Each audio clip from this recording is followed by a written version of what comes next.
Prister with Tim O'Malley following Brian Kelly's press conference here to kick off Northwestern week. We missed Brian Kelly on Sunday, so a little bit of cleanup. Elize Mack in concussion protocol. That's why he was not playing at the end of the Navy game. Bo Bauer took a shot to the chest, which really scared Brian Kelly when he kind of collapsed in front of him on the sideline.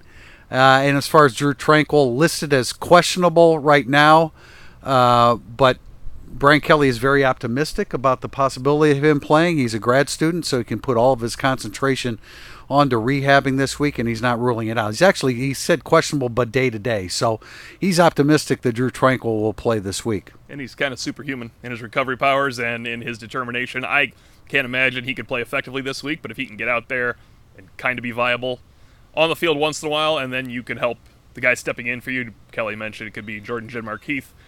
Could be Drew White. I kind of mentioned in Monday Musings they might slide Asmar Bilal back over. Just could be an easy one-day fix. You can kind of nickel out the rover position anyway, especially against Northwestern, where they're going to be throwing all the time. So I think Bilal makes a lot of sense, and it would probably just lift the group to see Tranquill going through warm-ups, as Pete Sampson said at our podcast, and also maybe just kind of giving it a go in certain situations. You mentioned a quarterback, Clayton Thorson. I mean, this is a really nice matchup of quarterbacks. Clayton Thorson, who Brian Kelly called an NFL-level quarterback, and Ian Book. I thought some of the comments he made about Ian Book and the struggles that he had early when he was here at Notre Dame.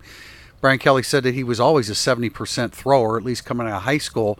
But once he learned the offense and understood all the nuances of it, now he's become a 75%.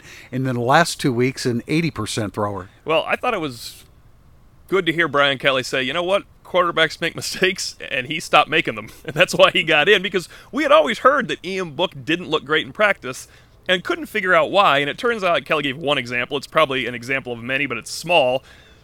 There's something you're supposed to read. The safety moves, he wasn't reading it. You're not going to overtake Brandon Wimbush when you're not reading the simple things. All of a sudden, Brian Kelly mentioned the blue goal game is when he started reading those things. And I'm the guy that cannot stand the blue goal game. That's because I don't know that's going on in the coach's mind. If they would just tell me what to look for, I would enjoy that game a lot more, I think, going forward. Maybe next time we'll be better informed. I asked about Chip Long because, first of all, Sampson had used a stat about what Notre Dame has done running the football since Chip Long came on. But, he was an inexperienced, very young offensive coordinator, and I asked Brian Kelly about how he could pull the trigger on him. And he liked several things about him. One of which that I then emphasize is the running game. I don't think Brian Kelly wants to say that, Chip Long really emphasized the running game and he abandoned it. But there were many times that Brian Kelly did when he was calling the plays. And when Mike Denbrock was still the offensive coordinator, it's a much more balanced offense with Chip Long, and the production shows in yardage, in rushing yardage, and above all, scoring points. Every time Brian Kelly says we don't want to run into a poor leverage situation, Notre Dame fans are going to get angry.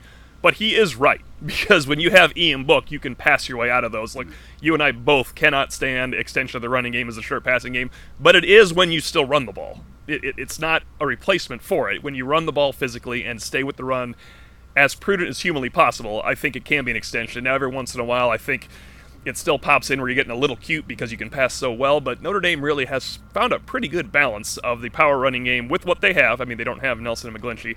And a passing game you have to throw on third down, third and short, even with Ian Book, because sometimes it's just taking candy, and it's hard to turn that stuff down. The Notre Dame passing game will be in play on Saturday against Northwestern. Brian Kelly said it's very important that Notre Dame gets a pass rush on Clayton Thorson. He's not a mobile quarterback, and so that should work in Notre Dame's favor. From the Goog, outside the Goog anyway, following Brian Kelly's press conference for Northwestern, I'm Tim Prister with Tim O'Malley.